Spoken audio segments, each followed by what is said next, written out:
Hello दोस्तों, YouTube channel super seven से मैं राहुल वैष्णव आपका स्वागत करता हूं। और हमने अपने पिछले वीडियो के अंदर तत्वों के वर्गीकरण और मेंडलीव की आवर्त सारणी, दीर्घ आवर्त सारणी के बारे में पढ़ा था। और आज हम पढ़ेंगे तत्वों के गुणों में आवर्तिता। आवर्तिता क्या होती है दोस्तों? जब हम आवर्त सारणी के अंदर वर्ग में ऊपर से नीचे जाएं या फिर आवर्त में बाएं से दाईं ओर जाएं तो तत्वों के भौतिक और रासायनिक गुणों में एक परिवर्तन दिखाई देता है, और इस क्रमिक परिवर्तन को ही गुणों में आवर्तिता कहते हैं। आज हम विभिन्न गुणों की आवर्तिता के बारे में पढ़ेंगे। सबसे पहले है परमाणु त्रिज्या। परमाणु त्रिज्या क्या होती है दोस्तों? एक परमाणु के बाह्यतम कोश में जो इलेक्ट्रॉन होता है उसकी नाभिक के मध्य की दूरी को हम परमाणु त्रिज्या कहते हैं। और कार्यकारी संकल्पनाओं के आधार पर परमाणु त्रिज्या को चार भागों में बांटा जाता है: आयनिक त्रिज्या, सहसंयोजक त्रिज्या, वांडरवाल त्रिज्या और धात्विक त्रिज्या। सबसे पहले हम पढ़ेंगे आयनिक त्रिज्या के बारे में। जब कोई उदासीन परमाणु इलेक्ट्रॉन त्यागता है या फिर ग्रहण करता है तो आयन बनते हैं।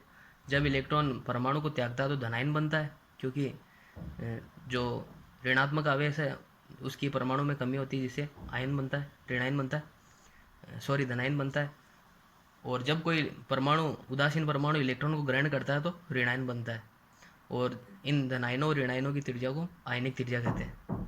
और परमाणु की जो आयनिक त्रिज्या है उनका प्रत्यक्ष मापन करना संभव नहीं है, क्योंकि परमाणु से हम आयन को हम प्राप्त नहीं कर सकते। आयनिक त्रिज्या में पहली है धनायन की त्रिज्या। जब कोई उदासीन परमाणु है वह इलेक्ट्रॉन त्यागता है तो धनायन बनता है, और इलेक्ट्रॉन त्यागने से उसके कोश में इलेक्ट्रॉन की कमी होती है, जिससे प्रभावी नाभिक के आवेश का मान बढ़ जाता है। और प्रभावी नाभिक के आवेश के मान के बढ़ने से आकार के अंदर कमी आती है। जैसे सोडियम है, ये एक इलेक्ट्रॉन त्यागकर Na+ आयन बनाता है। इसी प्रकार लिथियम है, जो एक इलेक्ट्रॉन त्यागकर Li+ आयन बनाता है। इसी प्रकार Mg दो इलेक्ट्रॉन त्यागकर Mg2+ आयन बनाता है।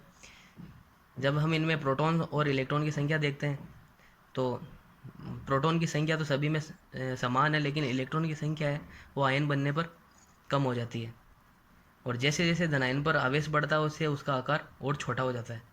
अर्थात आकार है जो प्रभावी नाभिकीय आवेश के व्युत्क्रमानुपाती होता है। आयनिक त्रिज्या में दूसरी है ऋणायन की त्रिज्या। जब कोई उदासीन परमाणु इलेक्ट्रॉन प्राप्त करता है तो उस पर ऋणायन आ जाता है, और इसकी जो त्रिज्या है वो ऋणायन की त्रिज्या कहलाती है।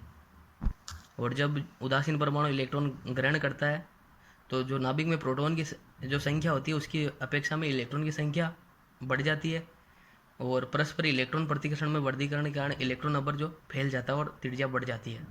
और जैसे जैसे ऋणायन पर आवेश बढ़ता है आकार भी बढ़ता है। जैसे हम ऑक्सीजन के लिए देखते हैं, ऑक्सीजन जब O- आयन बनाता है तो इसकी त्रिज्या बढ़ती है, और O-2 आयन बनाता है तो त्रिज्या और बढ़ जाती है। और एक ही परमाणु में धनायनों व एक ही परमाणु के ऋणायनों में प्रोटॉन्स की संख्या समान होती है। अतः जो आकार है वो इलेक्ट्रॉन की संख्या पर निर्भर करता है, और आकार है जो इलेक्ट्रॉन की संख्या के बढ़ने पर बढ़ता है। दूसरी है सहसंयोजक त्रिज्या।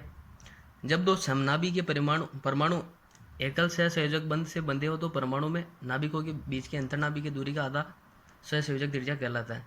जैसे हम उदाहरण के लिए देखेंगे Cl2, इसमें दो समनाभि के परमाणु क्लोरीन और क्लोरीन है, इनके बीच में एकल बंध है, और इनके जो दोनों परमाणुओं की अंतर्नाभिक की दूरी इसका आधा होगा, वो सहसंयोजक त्रिज्या के बराबर होगा। और इनकी अंतर्नाभिक की दूरी 1.98 एंगस्ट्रम है, जिसका आधा 0.99 एंगस्ट्रम, जो कि इसकी सहसंयोजक त्रिज्या है। तीसरी है धात्विक त्रिज्या। जब कोई धातु चालक में दो पास पास के परमाणुओं के नाभिकों के बीच की जो दूरी होती है उसका जो आधा भाग होता है वो धात्विक त्रिज्या के बराबर होता है। जैसे पोटेशियम की धात्विक त्रिज्या 2.34 एंगस्ट्रम है, जबकि इसकी सहसंयोजक त्रिज्या है जो 2.03 एंगस्ट्रम है। अतः जो धात्विक त्रिज्या का मान है वह सहसंयोजक त्रिज्या के मान से अधिक होता है, क्योंकि सहसंयोजक त्रिज्या के अंदर कुछ भाग अतिव्यापित हो जाता है, जिससे ये धात्विक त्रिज्या से कम होती है।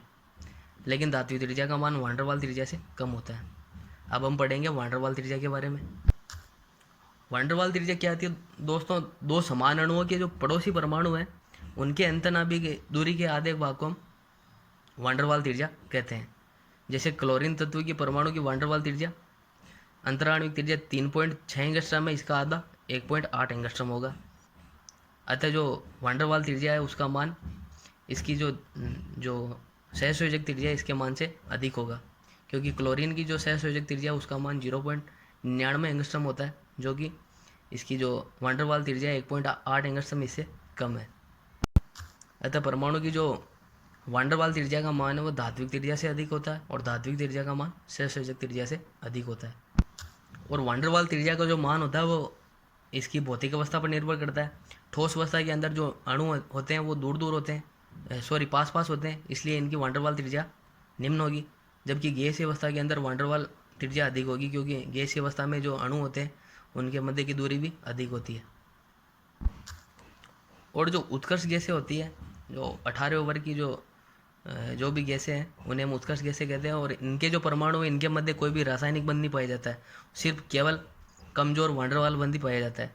अतः उत्कर्ष गैसों के लिए सिर्फ वांडरवाल त्रिज्या ही ज्ञात की जा सकती है। परमाणु त्रिज्या को कौन कौन से कारक प्रभावित करते हैं इनके बारे में हम पढ़ेंगे। सबसे पहला है प्रभावी नाभिकीय आवेश। प्रभावी नाभिकीय आवेश क्या होता है? नाभिकीय आवेश का वह भाग जो बाह्यतम कोश के इलेक्ट्रॉन महसूस करते हैं प्रभावी नाभिकीय आवेश कहलाता है। इसका मान जेड इफेक्टिव बराबर जेड माइनस सिग्मा, जहाँ जेड इफेक्टिव प्रभावी नाभिकीय आवेश है, जेड कुल नाभिकीय आवेश है, और जो सिग्मा है वो परिरक्षण नियतांक या स्लेटर नियतांक होता है। और जो बहु इलेक्ट्रॉनीय परमाणु है उनमें जो बाह्यतम इलेक्ट्रॉन पर केवल नाभिकीय आकर्षण ही कार्य नहीं करता, वरन आंतरिक इलेक्ट्रॉन्स का प्रतिकर्षण भी कार्य करता है। जो आंतरिक कोश के इलेक्ट्रॉन होते हैं n-1 n-2 जो कोश के इलेक्ट्रॉन होते हैं उनके मध्य प्रतिकर्षण होता है, और ये नाभिकीय आवेश के विपरीत कार्य करता है, जिससे जो नाभिकीय आवेश है उसके मान में कमी आती है और हमें प्रभावी नाभिकीय आवेश प्राप्त होता है। अब हम प्रभावी नाभिकीय आवेश को हम आवर्त और वर्गों में पढ़ेंगे। और जो ये प्रभावी नाभिकीय आवेश है ये हम आवर्तों में ही समझ सकते हैं, क्योंकि आवर्त में इलेक्ट्रॉन की कक्षाएं समान होती है। जो प्रभावी नाभिकीय आवेश का मान जब बढ़ता है तब इलेक्ट्रॉन के परमाणु के आकार में कमी आती है।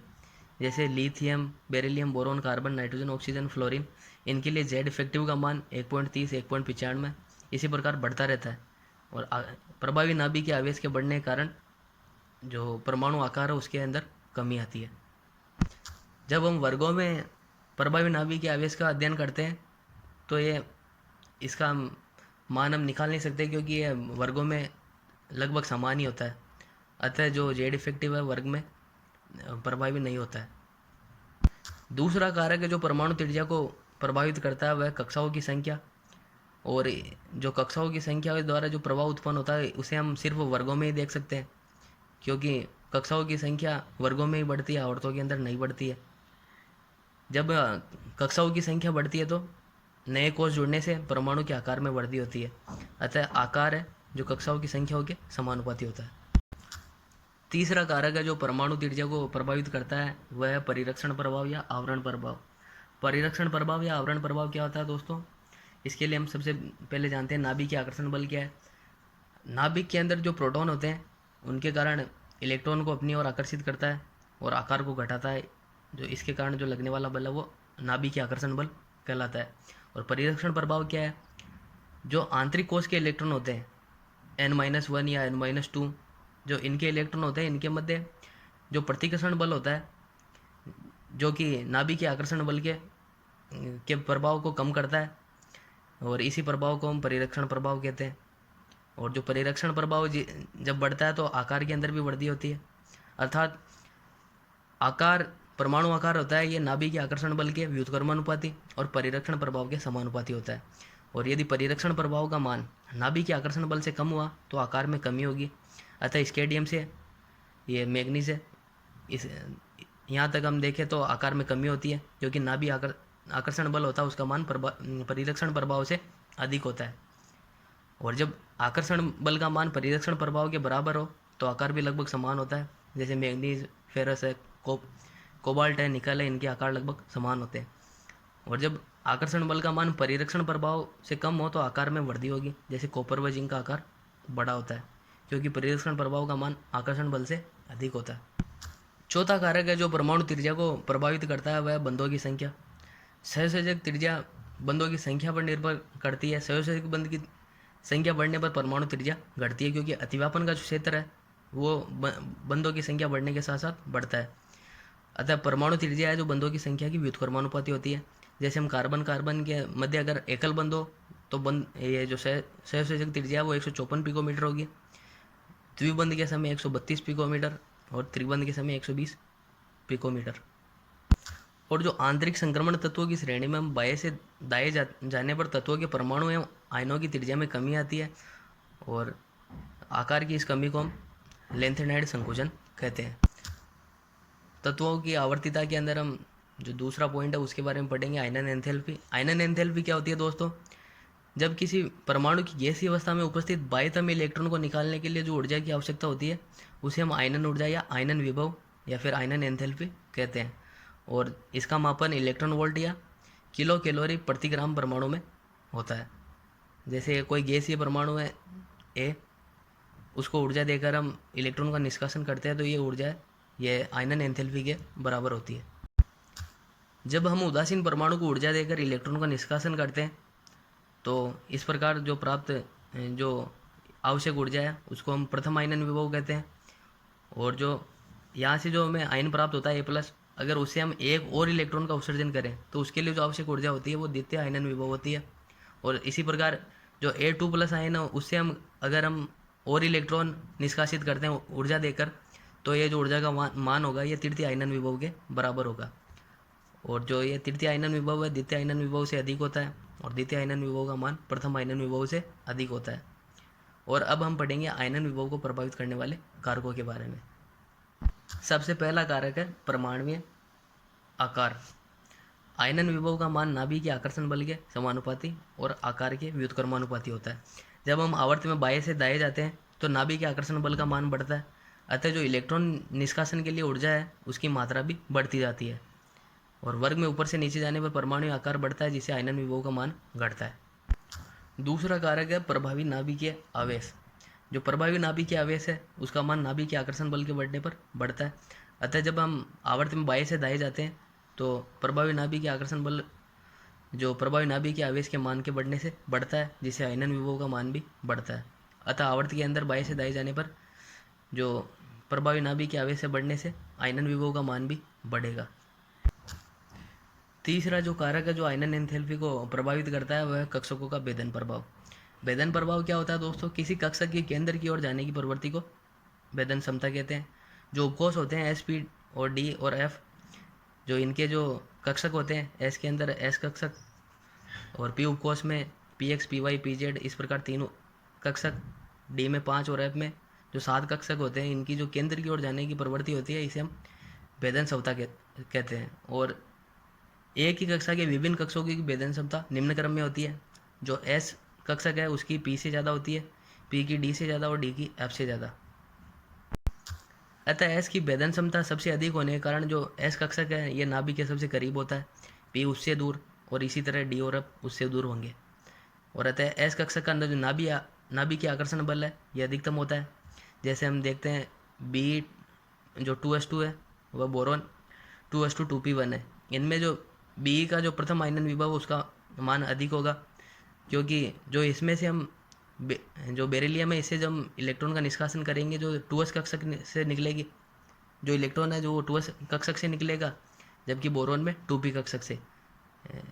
और इनके अंदर जो 2s कक्षक है जो बेरिलियम का ये नाभिक से ज़्यादा पास है, और जो बोरोन का जो 2p कक्षक है ये 2s की तुलना में थोड़ा दूर है, जिसके कारण आयनन विभव का मान बी का ज़्यादा होता है। चौथा जो कारक है वो है इलेक्ट्रॉनिक विन्यास। जो अर्धपूरित कक्षक या पूर्णपूरित कक्षक होते हैं ये अपेक्षाकृत अधिक स्थायी होते हैं, क्योंकि इनमें जो आवेश का जो वितरण होता है ये सम्मित होता है, और इस कारण जो इलेक्ट्रॉन नंबर है ये बाहर की ओर बढ़ता है, और परिणाम स्वरूप जो ऊर्जा के मान में कमी आती है और तंत्र अधिक स्थायी होता है। और ऐसी अवस्था में इलेक्ट्रॉन निष्कासन हेतु अधिक ऊर्जा की आवश्यकता होती है और आयनन विभव का मान बढ़ता है। जब इलेक्ट्रॉनिक विन्यास में आईपी का क्रम देखते हैं तो जो S2P6 है वह उसका जो आयनन विभव है वो S2P5 से अधिक होता है, और S2P5 का S2P3, और इस प्रकार ये चलता रहता क्रम। और जो अगला जो कारक है जो आयनन एंथैल्पी को प्रभावित करता है वह है परिरक्षण।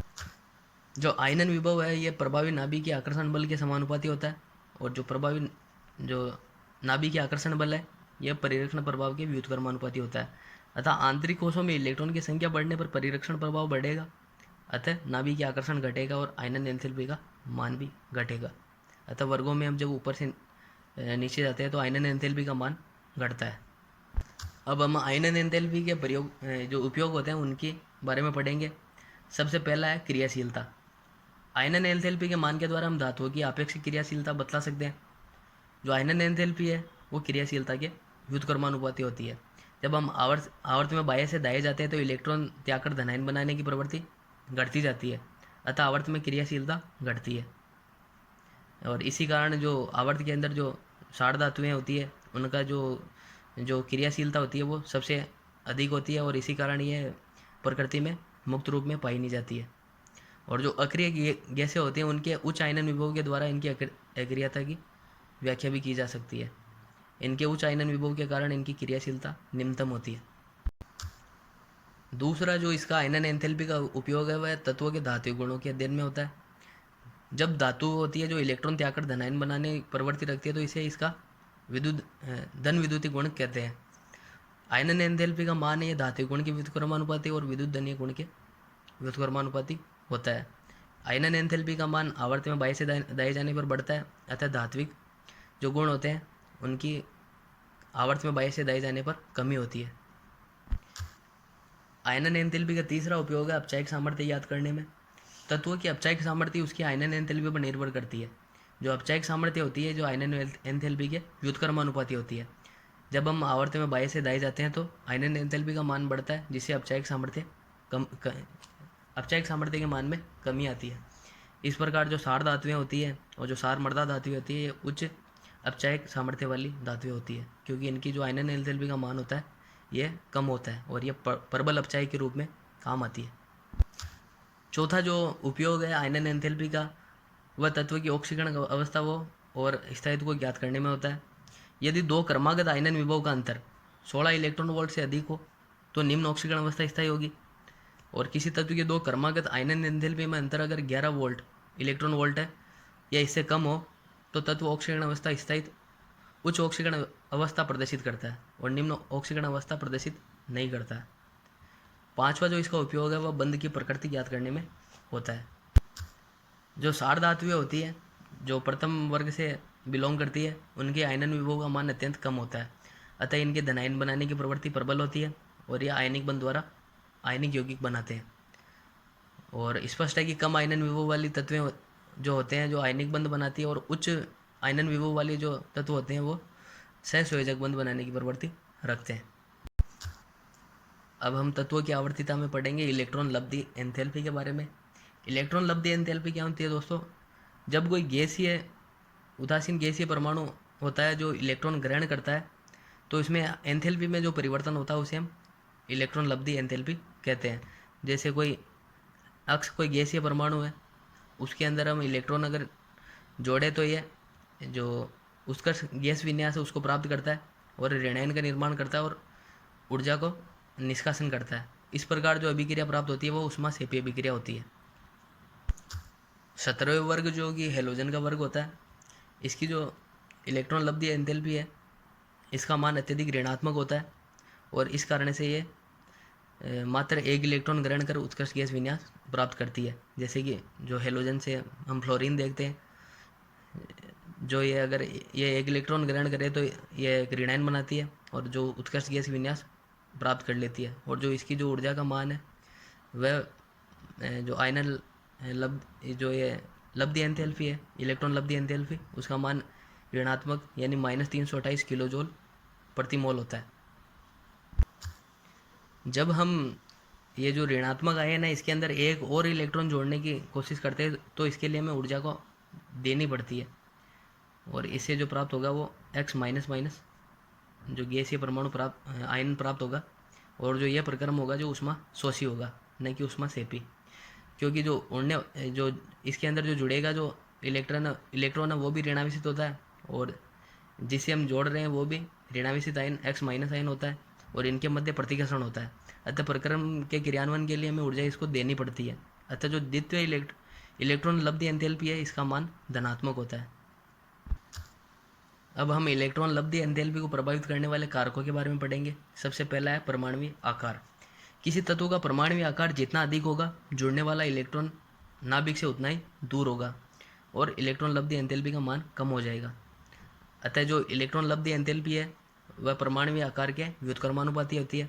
आवर्त में हम बाएं से दाएं जाते हैं तो परमाणु आकार में कमी आती है, जिससे इलेक्ट्रॉन लब्धि एंथैल्पी का मान बढ़ेगा।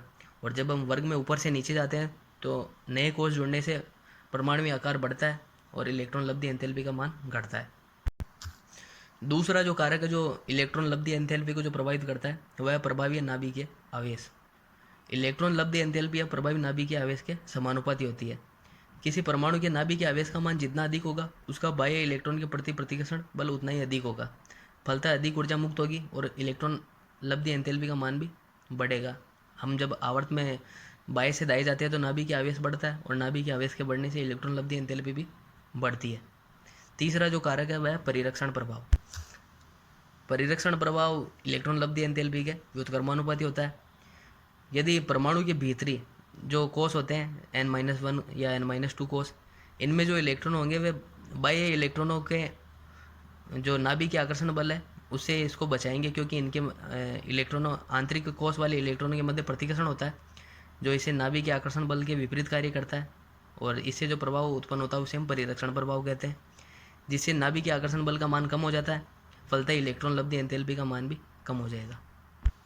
चौथा कारक है परमाणु का स्थायी इलेक्ट्रॉनिक विन्यास। स्थायी इलेक्ट्रॉनिक विन्यास से मतलब है अर्धपूरित या पूर्णपूरित विन्यास। जब हम किसी अर्धपूरित या पूर्णपूरित जो परमाणु होता है, जो ये अर्धपूरित या पूर्णपूरित इलेक्ट्रॉनिक विन्यास रखता है, इसमें जब हम नया इलेक्ट्रॉन जोड़ते हैं तो स्थायित्व कम हो जाएगा। अतः या तो इलेक्ट्रॉन बंधुता का मान कम हो जाएगा या ऊर्जा का अवशोषण होगा। जैसे हीलियम है, ये स्थायी विन्यास को प्राप्त कर चुका है।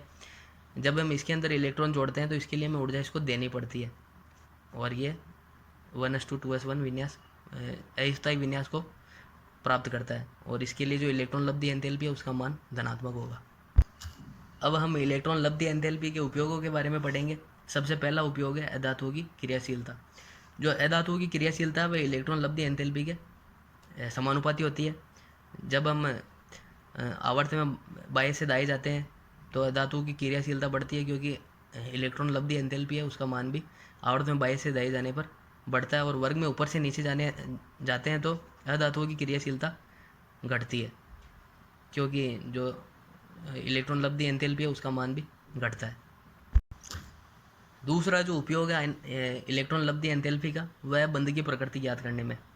यदि आयनन एंथैल्पी और इलेक्ट्रॉन लब्धि एंथैल्पी का अंतर बहुत कम हो तो जो बंध की प्रकृति है वो आयनिक होगी, और यदि आयनन एंथैल्पी और इलेक्ट्रॉन लब्धि एंथैल्पी का अंतर अगर बहुत अधिक हो तो जो बंध होगा उनके मध्य वो सहसंयोजक बंध होगा। अतः जो सहसंयोजक गुण है वह आयनन एंथैल्पी व इलेक्ट्रॉन लब्धि एंथैल्पी के अंतर के समानुपाती होता है। अगर ये इनका अंतर बढ़ेगा तो सहसंयोजक गुण के मान में वृद्धि होगी। तीसरा है ऑक्सीकारक क्षमता याद करने में। जो ऑक्सीकारक क्षमता होती है वह इलेक्ट्रॉन लब्धि एंथैल्पी के समानुपाती होती है। अतः हेलोजेंस में ऑक्सीकारक क्षमता है वह अधिकतम होगी, क्योंकि जो हेलोजन है ये 17वें वर्ग में उपस्थित होते हैं और आवर्त में बाएं से दाएं जाने पर जो इलेक्ट्रॉन लब्धि एंथैल्पी है इसका मान बढ़ता है। अतः हेलोजेंस की जो इलेक्ट्रॉन लब्धि एंथैल्पी है वो अधिकतम होती है, अतः ये उच्च ऑक्सीकारक क्षमता वाले होते हैं। तत्वों की आवर्तिता के अंदर जो हमारा अगला टॉपिक है वह है विद्युत ऋणता। विद्युत ऋणता क्या होती है दोस्तों? किसी यौगिक में परमाणु की बंधित इलेक्ट्रॉनों को अपनी ओर आकर्षित करने की क्षमता को हम विद्युत ऋणता कहते हैं। जैसे हमने दिखा रखा है ए से बी, इसके अंदर बी है जो अधिक विद्युत ऋणी परमाणु है, क्योंकि जो ये बंधित इलेक्ट्रॉन है इसको आकर्षित करने की क्षमता बी की अधिक है, तो बी अधिक विद्युत ऋणी होगा और ए बी से कम विद्युत ऋणी होगा। और विद्युत ऋणता को प्रभावित करने वाले कारकों के बारे में पढ़ेंगे। सबसे पहला कारक है परमाणुवीय आकार। जो परमाणुवीय आकार होता है ये विद्युत ऋणता के व्युत्क्रमानुपाती होता है, क्योंकि परमाणुवीय आकार के बढ़ने पर नाभिकीय आकर्षण बल है उसका मान घटता है और विद्युत ऋणता के मान में कमी होती है। अतः जो आवर्ती में अगर हम बाएं से दाएं जाए तो विद्युत ऋणता जो है वो बढ़ती है और वर्ग में ऊपर से नीचे जाएं तो नाभिकीय आकर्षण बल में कमी के कारण जो विद्युत ऋणता है वो भी घटती है। दूसरा कारक है प्रभावी नाभिकीय आवेश। जब प्रभावी नाभिकीय आवेश बढ़ता है तो विद्युत ऋणता भी बढ़ती है। किसी परमाणु के नाभिकीय आवेश में वृद्धि से बाह्यतम इलेक्ट्रॉन के प्रति आकर्षण बढ़ता है अतः विद्युत ऋणता बढ़ती है। अतः हम कह सकते हैं कि जो विद्युत ऋणता है नाभिक के आवेश के समानुपाती होती है। अगर हम जो आवर्त में बाएं से दाएं जाएंगे तो नाभिक के आवेश के बढ़ने के कारण जो विद्युत ऋणता है इसके मान में बढ़ोतरी होगी। तीसरा जो कारक है वह है ऑक्सीकरण अवस्था। जो विद्युत ऋणता है वह ऑक्सीकरण अवस्था के समानुपाती होती है। जब ऑक्सीकरण अवस्था बढ़ने पर आकार घटता है जिससे विद्युत ऋणता बढ़ती है। जैसे O माइनस के अंदर इलेक्ट्रॉन की संख्या अधिक है O की तुलना में। जब ये O माइनस से O विन्यास प्राप्त करता है तो इलेक्ट्रॉन के मान में कमी आती है जिससे परमाणु आकार घटता है। और जब O से O प्लस बनता है तो एक इलेक्ट्रॉन और त्यागता है जिससे इसके आकार में और कमी आती है।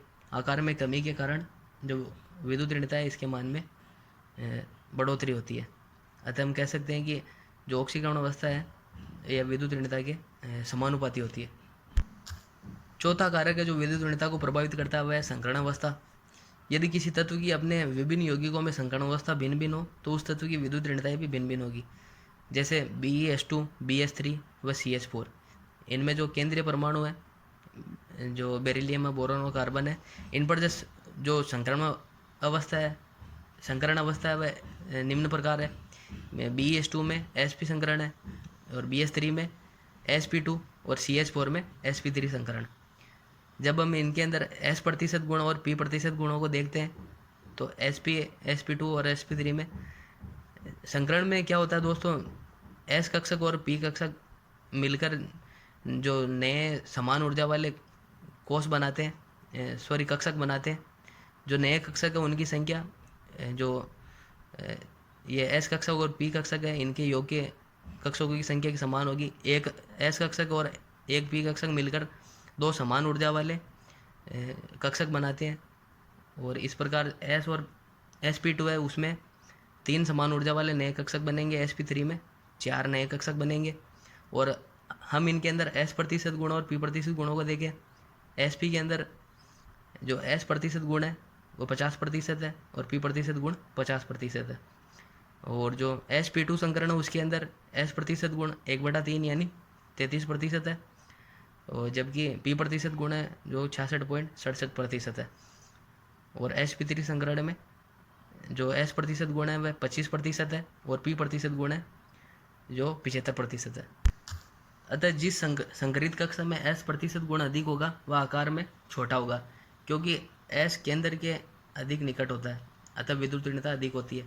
अतः जो sp है इसके अंदर s% गुण अधिक होने के कारण ये इसका जो विद्युत ऋणता क्रम है जो sp2 से अधिक होता है और sp2 का sp3 से अधिक।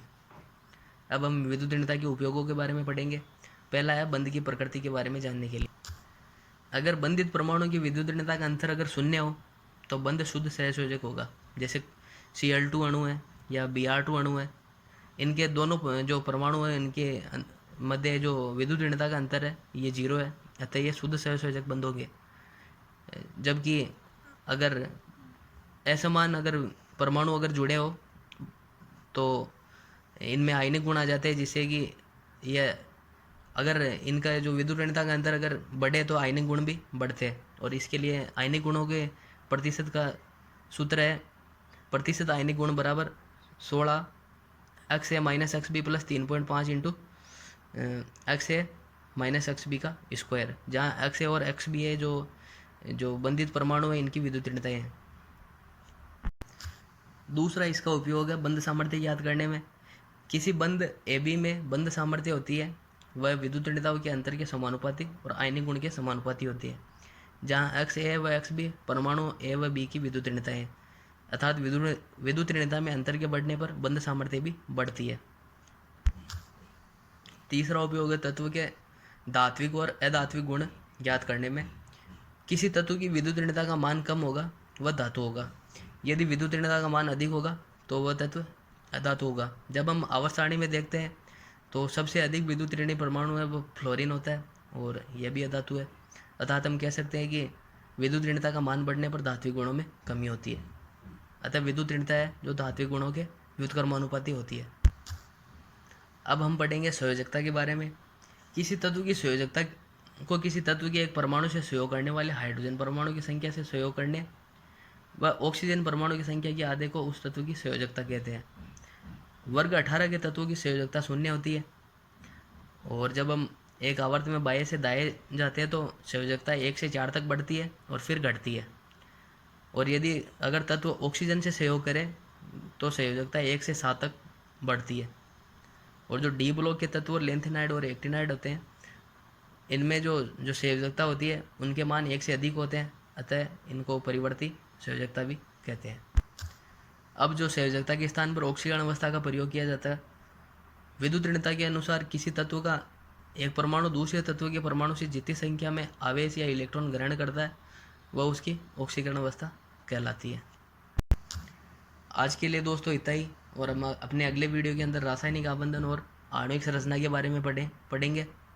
अगर दोस्तों वीडियो अच्छा लगे तो लाइक कीजिएगा, वीडियो को शेयर कीजिएगा और चैनल पर सब्सक्राइब कीजिएगा। जय हिंद।